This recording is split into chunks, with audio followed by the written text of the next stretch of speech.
Diyos. Dahil naranasan na natin ang lumayo sa Diyos. At nung lumayo tayo sa Diyos, samot sa ating mga hindi magandang bagay ang nangyari sa atin. At ang mga bagay na ito ang kumain sa atin at nagpabagsak sa atin. Kaya kinakailangan natin magbalik sa Kanya at magdesisyon na gusto ko muling magpili ang Diyos. Pang-apat, repentance means obedience. Susunod tayo. Susunod tayo kahit napakahirap. Mahirap magpatawad. Lalo na kung talagang sinira ka, talagang naghinagpis ka, naghihirap ka dahil sa ginawa sa iyo ng kapatawad. Napakahirap yun. I cannot say or answer for your story or for your experience. Pero kung may experience tayo meron, napakahirap sabihin, magpatawarin ko yung tao rin. Pero because repentance means obedience, because it is not I who said it, but God said it, na magpatawad tayo, susunod tayo. At pang-lima, repentance means forgiveness, pagpapatawad. Ano-ano na yun yung mga bagay na kailangan natin patawarin sa buhay natin? So, tingnan natin ngayon kung ano yung mga experiences natin. May mga taong gumamit sa atin. May mga taong namuhig sa atin. May mga taong nagnakaw ng mga bagay o ng tao o ng relasyon mula sa atin. There are people who took advantage of us. There are people who cheated on us. There are people who lied to us. There are people who abandoned us. May mga tao din na they talk about us behind our back. May mga experience din tayo na we were picked on by somebody. Mayroong mga tao, they ruin our reputation. They terrorize us.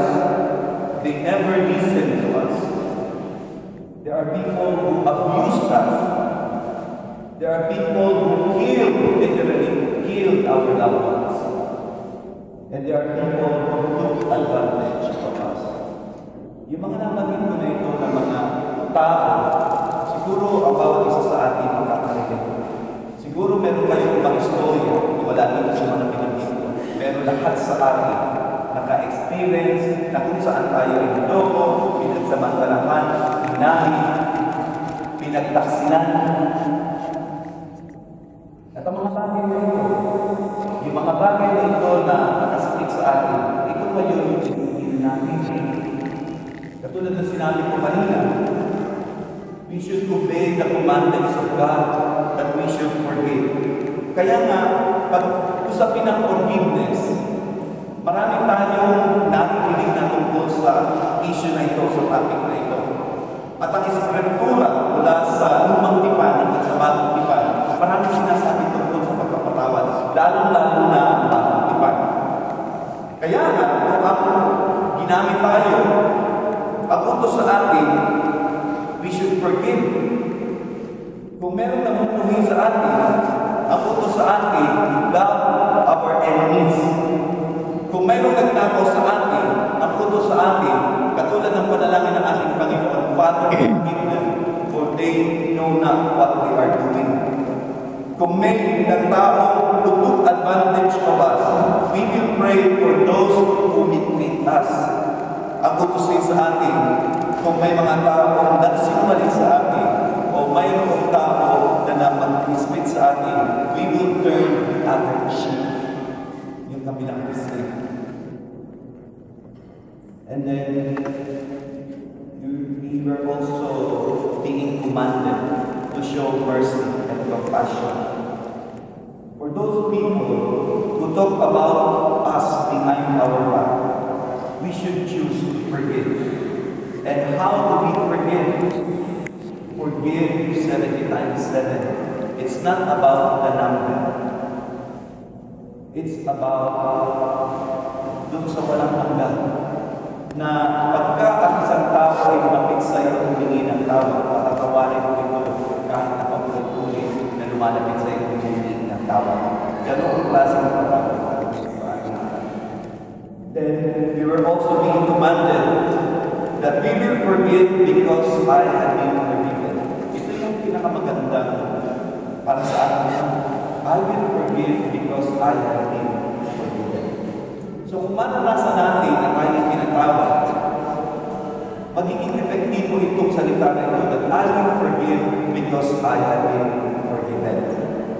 Ngayon, pag-usapan naman natin yan. Ano ang naitutulot ng pagpapatawad sa buhay? Una, ang pagpapatawad, when we forgive, we do ourselves a great favor. Paano ko nasabi ito? That when we forgive, we do ourselves a favor. Kasi unforgiveness, ito sabi ko kanina, literally eats us up. Pero, hindi natin namamalayan na tayo mga naghihimuto dahil tayo ay nasaktan, tayo lamang ang nagdadala. Yung mga tao na nakasakit sa atin, bakit na sa kanila? Kaya nangyayari, nagpapatuloy ang buhay nila, tayo nakahinto. Ang gaan-gaan ng buhay nila, tayo ang bigat-bigat. Ang sabi nga ng kaibigan ko, alam mo, Father, ang natutunan ko dyan, kung sino po yung nagdadala, siyang nabibigatan. Kaya kung dadali natin sa puso namin yung mga himuto, hinanakit, galing at hindi mapapatawa, mabigat yan. Kaya kung ito'y aalisin natin, we are not actually doing a favor kung sa taong pinagkakasala sa atin. We are doing a favor for us, sa atin. Kasi bakit? Pinalalayan natin yung sarili natin.